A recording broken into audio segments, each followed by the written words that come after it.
Elisha ప్రవక్తలో ఏముందంటే ప్రార్థన పట్టిన దేవుని శక్తి ఉంది.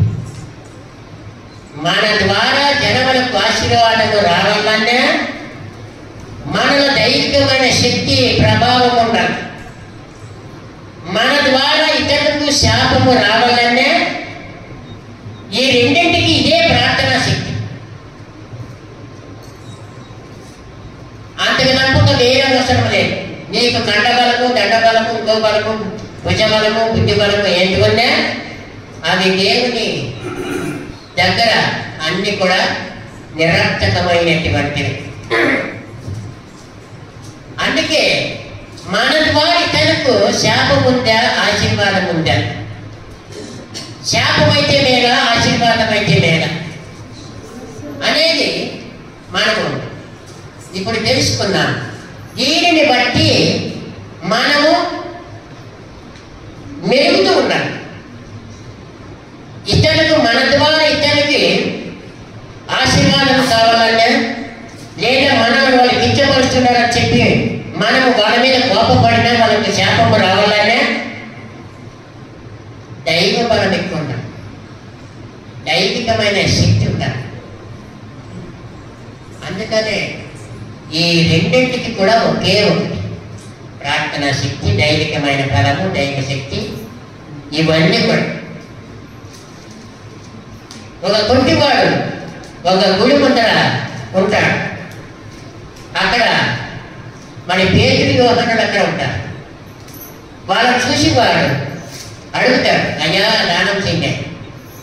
నేను మా తట్టు చూడాలంటాడు యేసుప్రభు శిష్యుడు. వాళ్ళ తట్టు చూడమని చెప్పి అతను కుంటివాడు లేవలేడు. వాళ్ళ జోబిని తట్టు చూస్తాడు. పేతురు వాళ్ళైతే యేసుప్రభు శిష్యుడు, వెండి బంగారంలో మా దగ్గర లేవు కానీ నజరేయుడైన యేసు నామమున లేచి నడుమని చెప్పి కూర్చోబట్టుకుని లేవనెత్తాడు. కుంటివాడు రోజు 3-4 అతను ఎత్తుకొని ఆ గుడి దగ్గర శృంగారం అనే దేవాలయం దగ్గర కూర్చోబెట్టి వెళ్ళిపోతారు. నిలబడటానికి కాళ్ళలో శక్తి లేదు, కాళ్ళు ఇంత కాళ్ళు ఉంటాయి. ఆ రకంగా వాళ్ళు ఏ శక్తి ద్వారా ఆ కుంటివాడిని లేపి నిలబెట్టారంటే దైవ బలము చేత, దైవికమైన శక్తి చేత, ప్రార్థన అనేటువంటి శక్తి చేత. అందుకనే మనం ఆ రీతిగా ఉండాలి. సరే, వాక్యంలోకి వెళ్దాము. సంఖ్యాకాండం 14:8 యెహోవా మన యందు ఆనందించిన ఎడల ఆ దేశములో మనలను చేర్చి దానిని మనకిచ్చెను. అది పాలు తేనెలు ప్రవహించు దేశము.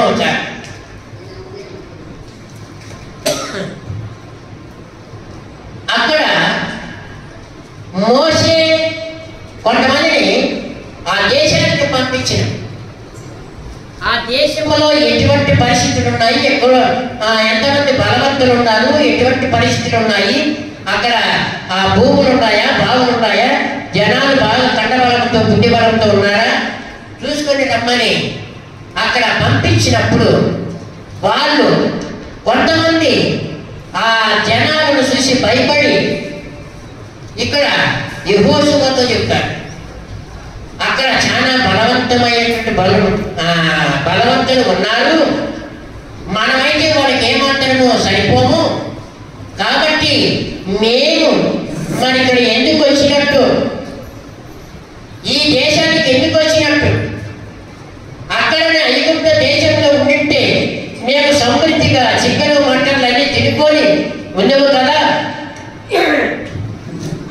మా భార్య పిల్లలు మేమందరం కూడా సుఖ సౌఖ్యములతో ఉండేవాళ్ళము కదా, ఈ దేశంలోకి వచ్చి మేము సాగవలసిన వారమై ఉన్నామని అన్నప్పుడు అక్కడ ఆ సేవకుడు చెప్తాడు, అయ్యలారా యెహోవా మన యందు ఆనందించిన ఎడల ఆ దేశంలో మనల్ని చేర్చి దానిని మనకిచ్చి అది పాలు తేనెలు ప్రవహించే దేశము. అది ఆ దేశం ఏ దేశం అంటున్నాడు? మనకు ఆ దేశాన్ని ఇస్తున్నాడు దేవుడు, మనకు ఆ దేశాన్ని ఇస్తున్నాడు. మనకు ఆ దేశం ఇచ్చినప్పుడు ఆ దేశం ఎలాంటిది దేవుడికి తెలుసు. ఆ దేశం ఎలాంటిదంటే నిరంతరము పాలు తేనెలు ప్రవహించే దేశం. అలాంటి దేశం మనకు దేవుడు ఇస్తున్నప్పుడు మనం ఎందుకు నిర్లక్ష్యంగా ఉండాలి, మనం ఎందుకు వణకాలి అని ఈ యొక్క యెహోషువ చెప్తున్నాడు.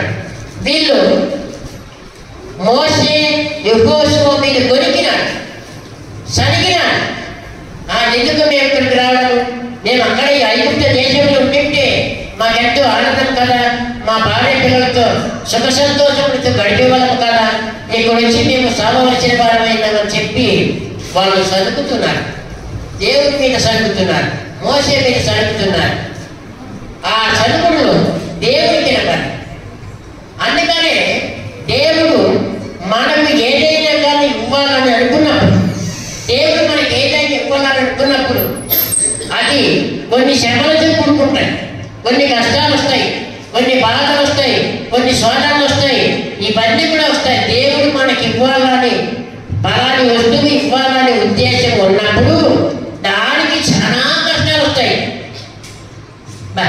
ఏమి తిరిగి తిరిగి తలకిందలమైన ఇంకా కాలేదు వాడు చాలా సైతాన్ని కట్టున్నాడు, పట్టిని పట్టింది అని ఎంతమంది చెప్పిన వెంటేశారు. మా భూమి మాకు కావాలని మేము ప్రయాసపడుతుంటే వాడు ఎన్నెన్నో అడ్డదారులు తిరుగుతున్నాడు, ఆ అడ్డదారులు పడుతున్నాడు, మమ్మల్ని బాధపడుతున్నాడు సార్ అని అంటే, అయ్యా నీ భూమి నీకు రావడానికి దేవుడికి ఇష్టమైంది, అందుకే కొన్ని కష్టాలు వస్తున్నాయి. కాబట్టి చివరి వరకు ఓపిక ఉన్న దేవుడితో సంధించు, నీ ప్రార్థన దేవుడితో సంధించి దేవుడితో పోరాడు. కష్టము నష్టము బాధలు నీవన్నీ కూడా, నీ యొక్క మనవులన్నీ కూడా దేవుడి దగ్గర ఒక మూట కట్టి ఆయన పాదాల మీద పడి, ఆ మూట నా పాదాల మీద ఆయన పాదాల మీద పెట్టి నీవు మోకాల మీద నిలబడి దేవుడి దగ్గర కన్నీటి పర్యంతమై వేడుకోమయ్యా. జరగవలసిన కార్యక్రమం ఆయన తగిన సమయంలో నీకు న్యాయం చేస్తాడు. మనం అనుకుంటాం ఏమో సరిపడలేదు నీ అన్నాను. మా ఊళ్ళో శ్మశాలను సంపాదించడానికి 6 సంవత్సరాలు పట్టింది. 6 సంవత్సరాలు ఆశమాసి కాదు. నేను భాషలు మాత్రమే, సంఘంలో ఎవరు కూడా మా వెనకటి వచ్చిన వాళ్ళు లేరు. మహానుభావుడు 6 సంవత్సరాలు. కొంతమంది ఎంఆర్ఓకు మా మీద సాడీలు కూడా చెప్పినారు. సార్ మీరు చచ్చిపోవాలని ప్రార్థన చేస్తారంటారు, బియ్యాలు చచ్చిపోవాలని, పిల్లలు చచ్చిపోవాలని, వాళ్ళ భార్య చచ్చిపోవాలని, ఎంఆర్ఓ చచ్చిపోవాలని, వాళ్ళ కుటుంబాలని ఇక్కడ చచ్చిపోవాలని ప్రార్థన చేస్తారు సార్. యేసు ప్రభువు నాకు చెప్పినాడా?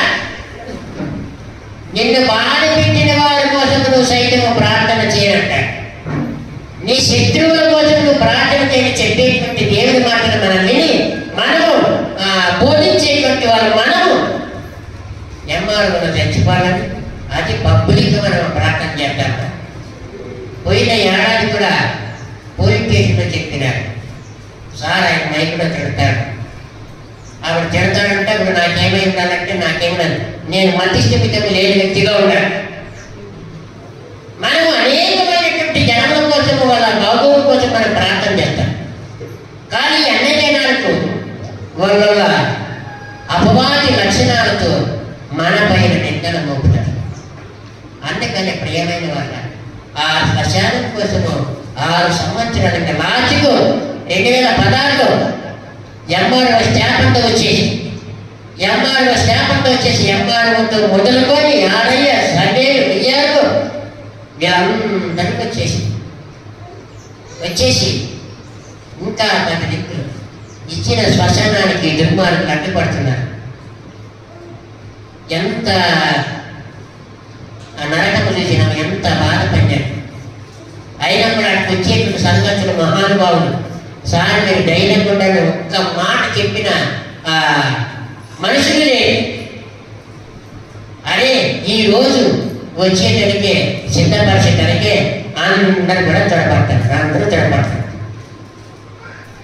అందుకని దేవుని దేవుని కార్యంలో జరగాలని ఉద్దేశం ఉన్నప్పుడు వంట ఆలస్యం అవుతుంది, వంట మనకి పరీక్ష కూడా కలుగుతుంది అన్నట్టు. అందుకనే దేవుడు మన పట్ల ఆనందపడినాడంటే, ఆనందించినట్లయితే ఆ కార్యము ఖచ్చితంగా జరిగేది.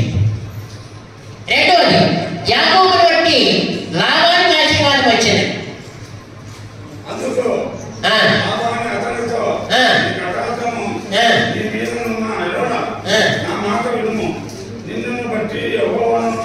నన్ను ఆశీర్వదించాను, నన్ను సఫలము చూసి చేసుకుంటుందని చెప్పాను. మరియు అతడు నీ జీవిత మితమైన నాతో మితముగా చెప్పాము అది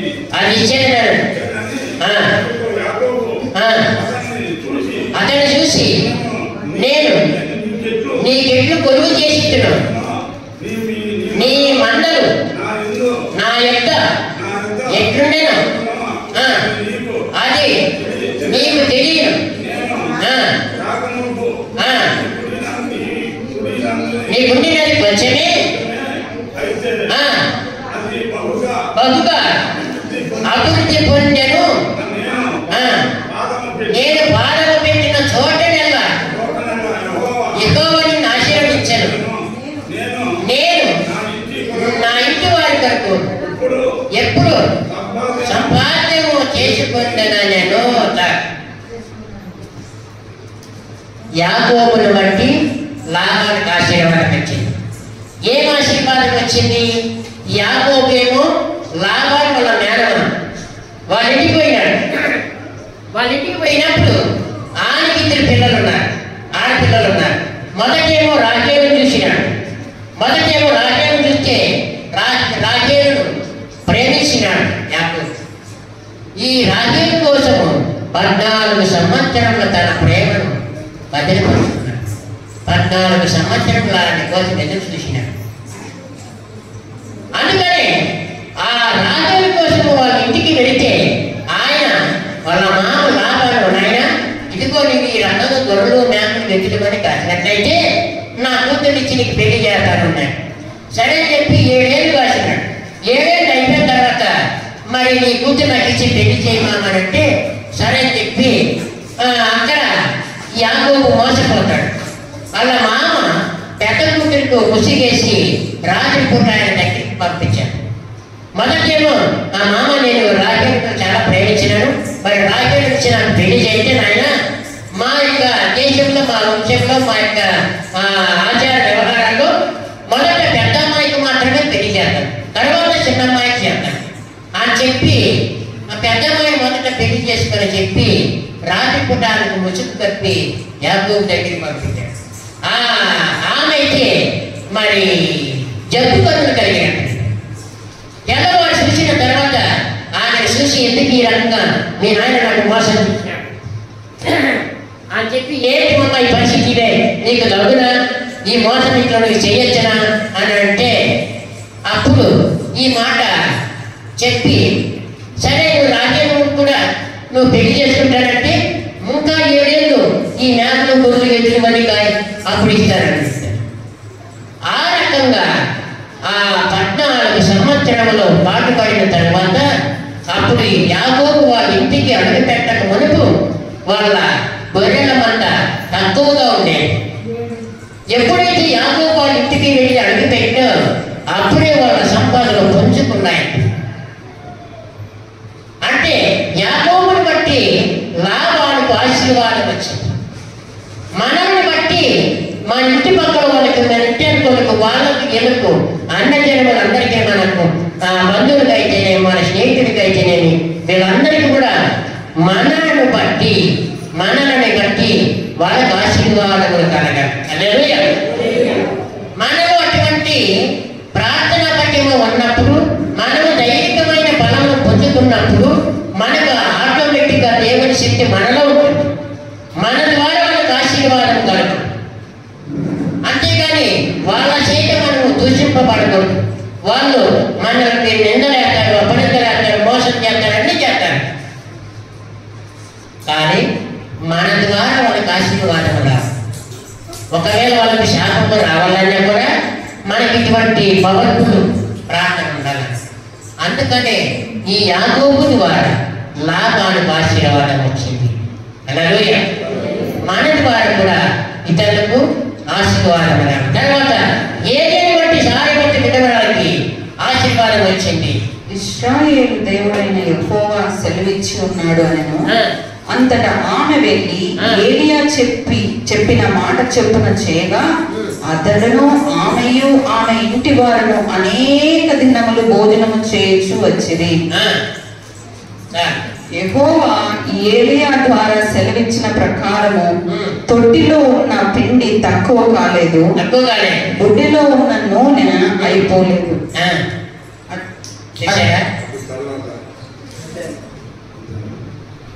ఏలియాని బట్టి సారేపతి విధవరాలకు ఆశీర్వాదం వచ్చింది. ఆ సారేపతి విధవరాలు వాళ్ళ కుమారు ఇది వాళ్ళ ఇంట్లో తొట్టిలో అంత పిండి ఉంది, డబ్బాలో అంత నూనె. ఏదో 2 కట్టుపుల్లలు వేసుకొని వచ్చి ఆ 2 కాసుకొని తినేసి ఇక మనం సరిపోదామని చెప్పి ఆ రీతిగా ఆ సారేపతి తన కుమారుణ్ణి బయటకు తోడుకొని పోయి కట్టుపుల్లలు వేస్తాడు. ఇక్కడ దేవుడేమో ఏలియాకు చెప్పినాడు, ఏలియా నువ్వు పలానా చోటు చెప్పు, అక్కడ విధవరాలు ఉంటుంది, సారేపతి అనేటువంటి విధవరాలు ఉంటుంది, ఆమె దగ్గరికి నేను వెళ్ళు అని చెప్పి ఏలియా అక్కడికి పంపిస్తే ఏలియా అక్కడికి వెళ్ళినప్పుడు ఆమె కట్టిపుల నేర్తాడు. అమ్మా నేను ఇంటికి వెళ్ళే గ్లాసు నీళ్ళు పట్టుకోండి అంటానే ఆమె సరే చెప్పి వెళతా ఉంటుంది. అమ్మ అలాగే కొంచెం అప్పమొత్తు తీసుకున్నాడు, నువ్వు తినకుండా నీవు నీ కుమారుడు తినకుండా నాకు తీసుకునిరా అని అంటాడు. అయ్యా నీ దేవుడైన యెహోవా జీవంతో మా ఇంట్లో కొంచెం పిండి ఉంది, కొంచెం ఆ రుబంతా మేము కాల్చుకొని రొట్టి చేసుకొని అప్పమ్మ చేసుకొని తిని చచ్చిపోదామని ఇక్కడ కట్టిపుల్లలు ఏర్పచ్చు అని ఆమె తన బాధనంతా చెప్పుకుంటుంది ఏలియా ప్రవక్తతో. ఆయన సరే చెప్పి ఏలియా చెప్పినట్లు ఆమె ఇంటికి వెళ్ళి ఆ అప్పమ్మోటి కాల్చుకొని తీసుకొని నీళ్ళు తీసుకొని వచ్చి ఆ ఏలియా ఆ అప్పమ్మ దీని నీళ్ళు తాగుతాడు. అప్పుడు ఏలియా ఆమెను ఆశీర్వదిస్తాడు. ఏమనమ్మా? ఇశ్రాయేలు దేవుడైన యెహోవా సెలవిచ్చినాడు అని అన్నాడు.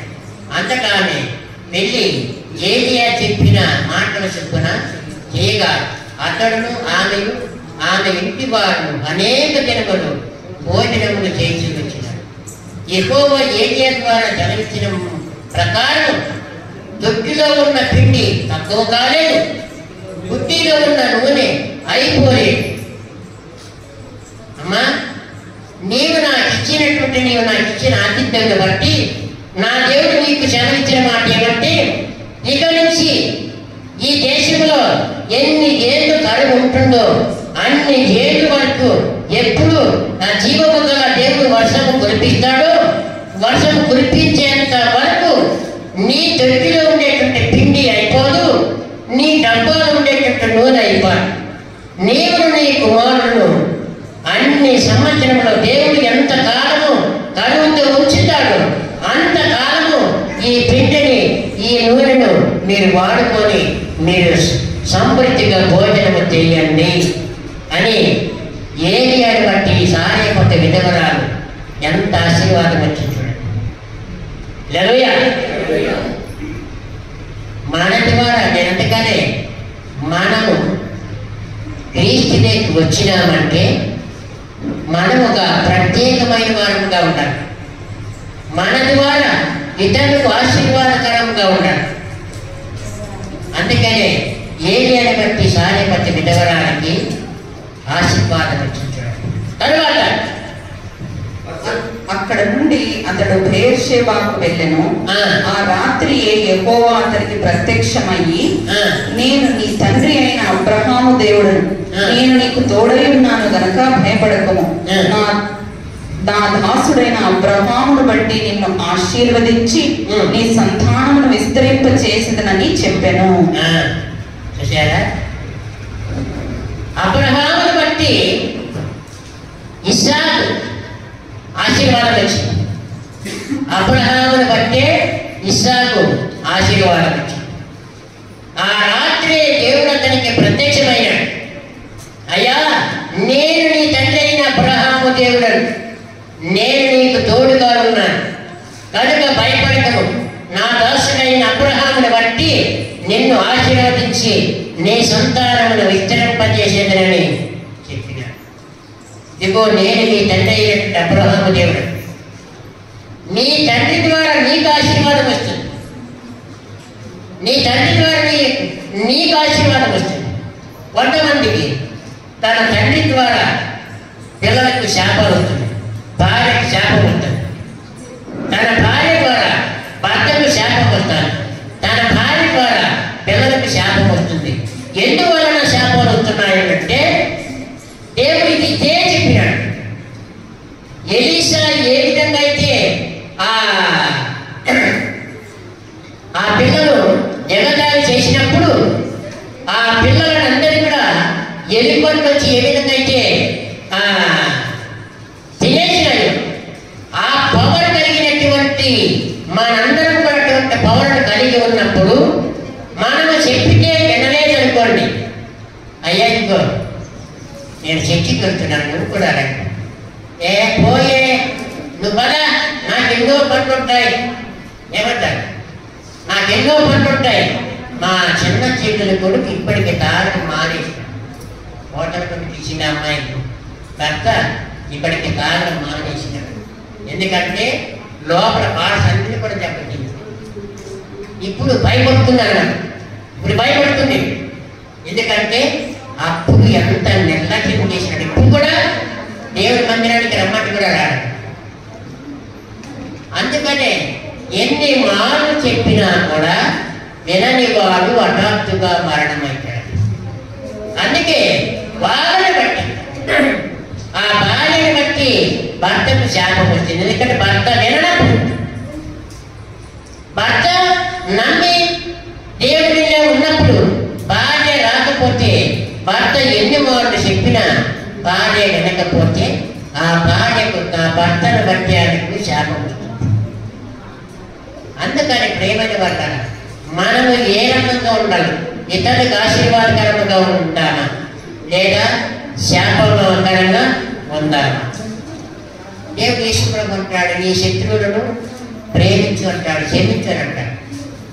అయితే మనము ఎన్ని మార్లు ఇతరులకు చెప్పితే వాళ్ళు వినలేదో అప్పుడు దేవుడే కొట్టేస్తాడు. అందుకనే ఇక్కడ అబ్రహాముని బట్టి ఇస్సాకు ఆశీర్వాదం వచ్చింది. అబ్రహాముని బట్టి ఇస్సాకు ఆశీర్వాదం వచ్చింది. అటువంటి ఆశీర్వాదము మనకు కూడా కావాలన్నట్టు. తర్వాత 4వది, నేను చేసినవన్నీ నాతో చెప్పినని సాక్ష్యం ఇచ్చిన స్త్రీ యొక్క మాటను బట్టి ఆ ఊరిలోని సమరయులలో అనేకులు ఆయన యందు విశ్వాసం ఉంచిరి.